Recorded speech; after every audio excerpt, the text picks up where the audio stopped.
নমস্কার বন্ধুরা, ঝিনুক ব্লগে স্বাগত। দেখতে পাচ্ছেন আমার পেছন দিকটা কীরকম কুয়াশা ঘেরা, কিছুই প্রায় দেখা যাচ্ছে না। দেখুন, কিচ্ছু প্রায় দেখা যাচ্ছে না। তো আজকে আমার ব্লগটি আমি এখান থেকে শুরু করছি, অন্যান্য দিনের মতোই। কিন্তু আমার পেছনে কোনো ঘর বাড়ি গাছপালা কিছুই পরিষ্কার দেখতে পাচ্ছি না। পেছনটা পুরোটাই সাদা, কুয়াশায় ঘেরা। আমার সামনেটাও সাদা। এবার তো আজকে একটা কাজের দিন, আমার কর্মস্থানে যেতে হবে। তো সকাল সকাল ঘুম থেকে উঠে দেখি যে এরকম অবস্থা ছিল না, এর থেকে কমই ছিল। কিন্তু এখন বেলা যত বাড়ছে দেখছি এরকমই হচ্ছে। যাই হোক, আজকে আমার সারাদিনের কার্যকলাপগুলো আপনাদের সাথে শেয়ার করব। আপনারা দেখতে থাকুন। ভালো লাগলে অবশ্যই লাইক কমেন্ট শেয়ার করবেন, আর আমার ব্লগটি দেখতে থাকবেন। আর আরেকটা কাজ আপনাদের করতে হবে, সেটা কি, আমার চ্যানেলটাকে সাবস্ক্রাইব করতে হবে। নাহলে আমার পরবর্তী ভিডিওগুলো কিভাবে দেখতে পাবেন। তাহলে চলুন আর দেরি না করেই আজকের দিনের যে কার্যাবলীগুলো সেগুলো আপনাদের দেখাই। দেখুন, আমার এদিকেও কিন্তু পুরো কুয়াশা, একদম কুয়াশা। তাহলে চলুন বন্ধুরা, আজকে আমি কিভাবে দিনটা কাটাচ্ছি আপনাদের দেখুন। বন্ধুরা, তাহলে দেখতেই পাচ্ছেন চারিদিকটা কীরকম সাদা হয়ে আছে, কুয়াশার চাদরে মোড়া। তো এর সাথেই আজকের দিনটা শুরু করি। রান্নাঘরে চলে গেলাম, সবজিগুলো সব ভিজিয়ে রেখেছি। চালও আমি আগে থেকে ভিজিয়ে রেখেছি যাতে তাড়াতাড়ি রান্নাটা শুরু করা যায়। আগের দিন এগুলো আমি সব কেটে রেখেছি। এবার রান্না শুরু করা হচ্ছে। আর এদিকে দেখুন, কুয়াশা কিন্তু এখনও কাটেনি, একই রকম রয়েছে, ভীষণই কুয়াশা। তো দেখছি ঘরে এসে চা হয়ে গেছে, তো চাটা খাই আগে। চা খেতে খেতে কাজ শুরু করি। এদিকে একটু আমি জল গরম করে নিচ্ছি বোতলে। জল পিপাসা পাচ্ছে, কিন্তু ঠান্ডা জল তো খাওয়া যাচ্ছে না, সেই জন্য জলটা গরম করে নিচ্ছি। এদিকে রান্না আমাদের শুরু হয়ে গেছে, সবজি তরকারি শুরু হয়েছে রান্না করা। ভাতও বসে গেছে, যেহেতু তাড়াহুড়ো রয়েছে সেই জন্য একসাথেই দুটোকে বসিয়ে দেওয়া হয়েছে।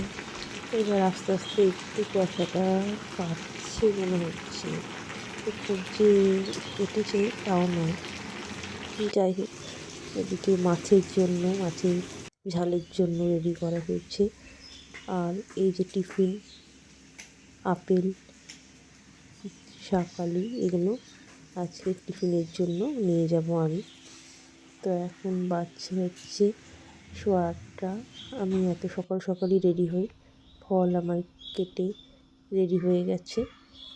এটা আজকে টিফিন বলতে পারি না। তো আমি এটা প্যাক করে নিলাম। এর সাথে প্যাক হয়ে গেল আমার টিফিন। এদিকে মাছের ঝালটা হচ্ছে আর ডাল হয়ে এসছে। এই দুটো হয়ে গেলেই স্নান করে খাওয়ার পালা। এগুলো হতে হতে আমি স্নান করিনি। রান্না হচ্ছে তো।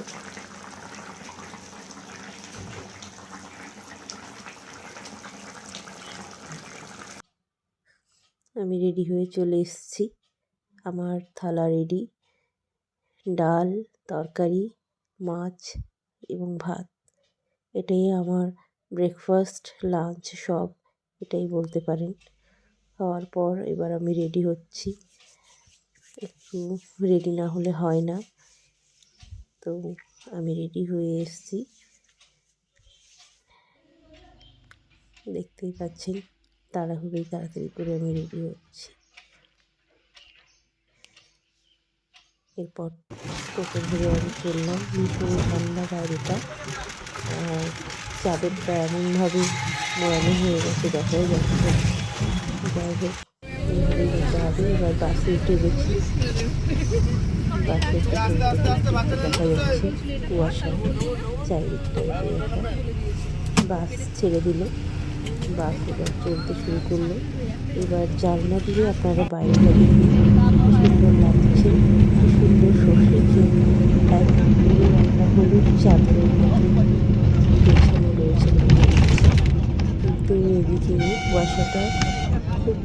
রয়েছে। দেখুন একদম সাদা চাদরে মোড়া। যাদের যাদের এরকম শীতের সকালে দূরে যেতে হয় তাদের একটু কষ্ট হলেও কিন্তু এরকম সুন্দর রাস্তা, সুন্দর পরিবেশ দেখলে মনটা ভালো হয়ে যায়। তো আমার এই ব্লগটি কেমন লাগলো আপনাদের কমেন্টে অবশ্যই জানাবেন। ভালো লাগলে লাইক, কমেন্ট, শেয়ার করবেন। তাহলে আজকের মতো এখানেই শেষ করছি ব্লগটি।